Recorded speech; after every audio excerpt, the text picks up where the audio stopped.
मैं मुकेश उदैनिया सीधे बोल में आप सभी का स्वागत करता हूं और बिना लाग लपेटे बिहार की राजनीति में क्या चल रहा है, एग्जिट पोल की क्या स्थिति है, उस विषय को लेकर आपके सामने हाजिर हूं।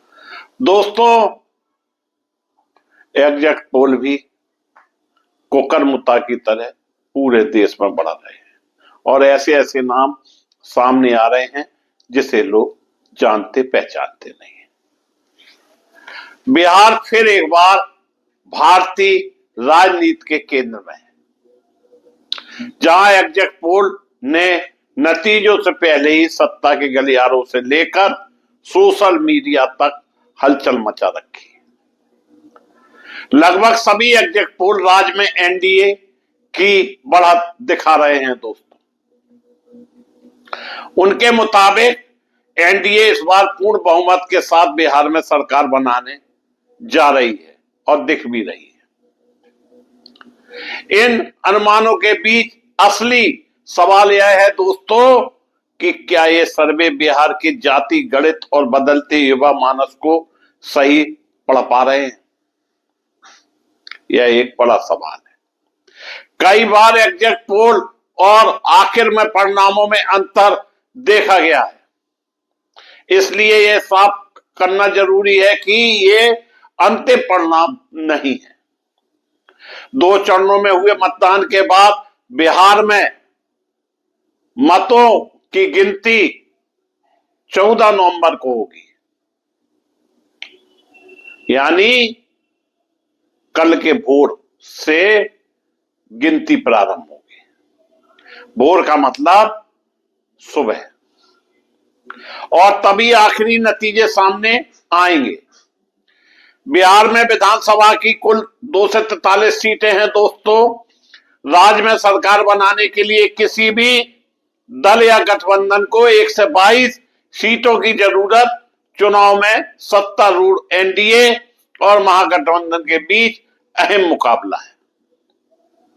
पहली बार चुनावी मैदान में उतरी प्रशांत किशोर की जन स्वराज पार्टी पर भी सबकी नजर है। दोस्तों, जमीनी हकीकत यह है कि एग्जिट पोल से मेल नहीं खाती है और मेरे अनुमान के मुताबिक जेडीयू की सीटें पिछली बार से थोड़ा बढ़ेगी, वहीं बीजेपी की सीटें कम होंगी, लेकिन परिणाम एनडीए के पक्ष में जाता हुआ नहीं दिख रहा है। चुनावी गणना के मुताबिक महागठबंधन को 1 से 24 सीटें, एनडीए को 1 से 14 सीटें मिल सकती हैं। इसके पीछे तर्क है दोस्तों कि महिलाओं को 10,000 रुपए देने की स्कीम से नीतीश कुमार को फायदा हुआ है, वहीं बीजेपी का वोट शेयर घटा है। तांती तैया जैसी जातियों ने पिछली बार बीजेपी को वोट दिया था, इस बार वे उनके साथ नहीं दिखी। ये करीब 22 लाख वोट है। इसके अलावा मुकेश साहनी अब एनडीए में नहीं है। चिराग पासवान अप्रत्यक्ष रूप से पहले से ही बीजेपी के साथ थे। सिर्फ उपेंद्र कुशवाहा एनडीए के पक्ष में थोड़ा बढ़े हैं। जन स्वराज पार्टी ने लगभग 140 सीटों पर एनडीए और करीब 270 सीटों पर महागठबंधन के वोट काटे। यह आकलन प्रत्येक सीट की जाति समीकरण और उम्मीदवारों की जाति के आधार पर किए गए विश्लेषण से सामने आया है। प्रशांत किशोर ने प्रदर्शन पर बात करते हुए कहा कि उनका वोट शेयर 5% से कम नहीं है। 2 से 3 सीटों पर वे अच्छा प्रदर्शन करते हुए देखे जा रहे हैं। वे कहते हैं कि नीतीश कुमार के समर्थक भी इस बार असमंजस थे या असहज थे। आखिर तक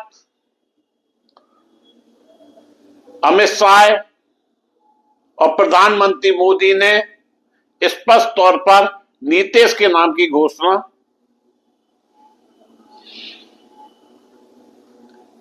नहीं की थी। पिछली बार 2020 में मोदी ने मोतीहारी के रैली में कहा था कि हम सत्ता में आए तो नीतीश ही मुख्यमंत्री होंगे। इस बार कहा कि विधायक तय करेंगे मुख्यमंत्री कौन होगा। नीतीश के समर्थक पूछते हैं कि क्या यही बात पीएम के लिए भी लागू होगी। वे कहते हैं कि एग्जिट पोल के जरिए यह बताया जा रहा है कि किस पार्टी की कितनी सीटें मिल सकती हैं। दरअसल यह टीवी चैनल्स और सर्वे करने वाली एजेंसियों का इम्प्रेस है। मीडिया को लगातार कुछ ना कुछ दिखाना होता है और इस समय देश में कैसी मीडिया चल रही है वह किसी से छुपी नहीं है, इसीलिए इसे गोदी मीडिया कहा जाता है। इसलिए एग्जिट पोल उनके लिए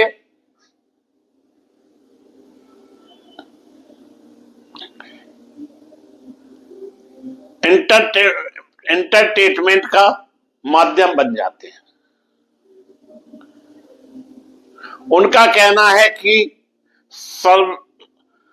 सर्वेक्षणों को ज्यादा महत्वपूर्ण मानता हूं जो centre for the study of developing society जैसी संस्थान करते हैं। वे केवल यही नहीं पूछते कि वोट किसे दिया, बल्कि यह समझने की कोशिश करते हैं कि क्यों दिया गया। उनका कहना है कि एग्जिट पोल एजेंसियों को यह सार्वजनिक करना चाहिए कि उनका खर्च कैसे निकलता है, उनका रेवेन्यू मॉडल क्या है और वे अपने आंकड़ों कैसे बेचते हैं। तभी यह समझा जा सकता है कि उनके सर्वे पक्षपात कितना है। प्रशांत किशोर यह भी कहते हैं कि जहां तक बिहार चुनाव की बात है, बहुत मजबूत एंटी इनकन्वेंसी नहीं थी। हां, बेरोजगारी का मुद्दा जरूर असरदार रहा। सरकार ने महिलाओं को 10,000 रुपए, छात्रों और वकीलों की आर्थिक सहायता जैसी योजनाओं से विभिन्न वर्गों को लाभार्थी बनाया। इससे असंतोष कुछ कम हुआ। बीजेपी के कुछ पूर्व मंत्रियों के काम से लोग खुश नहीं, इसलिए उनकी सीटें घटती दिख रही हैं। नीतीश कुमार की स्वीकार्यता अब भी बनी हुई है, यानी बिहार की जनता अभी भी नीतीश कुमार को पसंद करती है। इसका मतलब यही है। जेडीयू का प्रदर्शन पहले से बेहतर रहेगा। चिराग पासवान मुश्किल से 4-5 सीटें ला पाएंगे। जन स्वराज पार्टी तो शायद ना जीते, लेकिन नुकसान जरूर पहुंचाती दिख रही है। प्रशांत किशोर को लेकर मानना है कि वे फर्श पर ही रहेंगे। उन्होंने चुनाव में ही खुद को अलग तलक कर लिया था।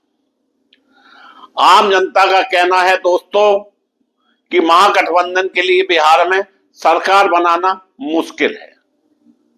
बिहार जैसे हिंदी पट्टी के राज्य में बीजेपी सरकार बनाना राजनीतिक रूप से अहम है। अगर यहां सरकार नहीं बनती तो इसका असर दिल्ली तक जाएगा, जो अस्थिरता का माहौल बनेगी या बनेगा।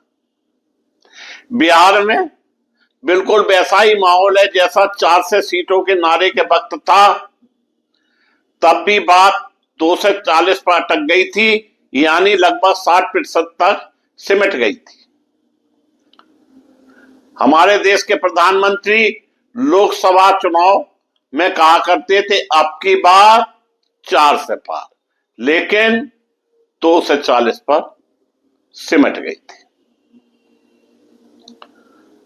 इस बार भी एग्जिट पोल का वही हाल हो जाए। बिहार में लगभग 90,000 बूथ हैं दोस्तों, लेकिन सैंपलिंग में इतने बूथों का 1% भी शामिल मजबूत नतीजे तभी निकाल सकता है जब कम से कम 30% बूथों का सैंपल लिया जाए। 1/3 सैंपल कहा जा सकता है। अक्सर नई नई एजेंसियां जिनके नाम सुने भी नहीं थे इस काम में उतर आई है,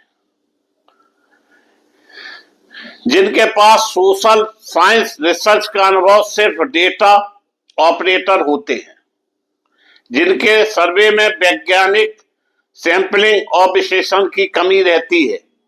यही वजह है कि बार बार गलत साबित होते हैं एग्जिट पोल। लग रहा है कि इस बार भी एग्जिट पोल भी वैसा ही साबित होगा। बिहार जैसे राज्यों में जहां दमंगई और सामाजिक दबाव का कल्चर गहराई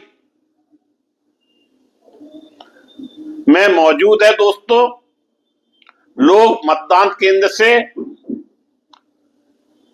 बिखराने के बाद सच बोलने से हिचकिचाते हैं। इसलिए एग्जिट पोल को बिहार में कभी बहुत गंभीरता से नहीं लिया जाता। सच तो यह है कि भारत के अन्य राज्यों की तुलना में बिहार के एग्जिट पोल ज्यादा बार गलत साबित हुए हैं दोस्तों, चाहे वह विधानसभा हो या लोकसभा। इनका एक और बड़ा कारण है दोस्तों कि जितना बड़ा इलेक्ट्रोल बेस है उतना बड़ा सैंपल साइज सर्वे एजेंसियों के पास नहीं होता है। बहुत बार इनके पीछे टीआरपी का खेल भी शामिल रहता है। दिलचस्प बात यह है कि जिन पार्टियों को इन पोल्स में बढ़त दिखाई जा रही है वो खुद भी इससे ज्यादा गंभीरता से नहीं ले रही है। जमीनी स्तर पर कोई लहर दिखाई नहीं दे रही थी। हाँ, इतना जरूर है कि नीतीश कुमार का प्रदर्शन बेहतर हो सकता है, खास तौर पर महिलाओं की वजह से, लेकिन मुख्यमंत्री पद को लेकर उनका नाम औपचारिक रूप से घोषित नहीं किया गया। इससे उनका वोटर कुछ असहज रहा। पिछली बार आरजेडी ने 147 सीटों में से 77 सीटें जीती थी। लगभग 50% का स्ट्राइक रेट इस बार भी वे उसी स्तर पर रह सकते हैं या थोड़ा सुधार हो सकता है। सरकारी नौकरियां, भाई बहन योजना और वन रैंक वन पेंशन बहाली जैसे मुद्दों ने उनके पक्ष में माहौल बनाया है। जन सुराज पार्टी की स्थिति मोटे तौर पर वही रहेगी जैसे एग्जिट पोल में दिखाई जा रही है। कुल मिलाकर तस्वीर बहुत साफ नहीं है।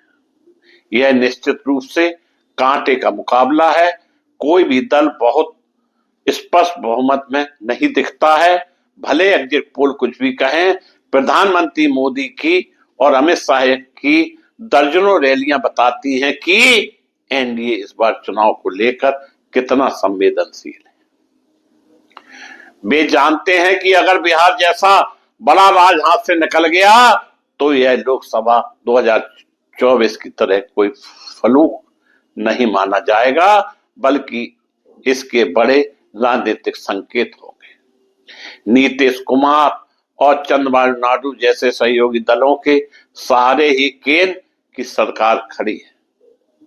अगर बिहार में अस्थिरता आती है तो उसका असर दिल्ली तक जाएगा। ऐसा नहीं कि केंद्र की सरकार तुरंत गिर जाएगी, लेकिन सहयोगी दल अपनी शर्तें और मजबूती के साथ नेगोशिएट करना शुरू कर देंगे। नीतीश कुमार पर इस पर बहुत बड़ा दामोदर है। दोस्तों, बिहार की स्थिति स्पष्ट नहीं है। एग्जिट पोल के ठीक विपरीत परिणाम आने की पूरी आशा है। कौन मुख्यमंत्री बनेगा यह तो कल जब वोट खुलेंगे तब तय हो जाएगा। मैं मुकेश सुदनिया पुनः आप सभी को धन्यवाद देता हुआ अपनी बात समाप्त करता हूं।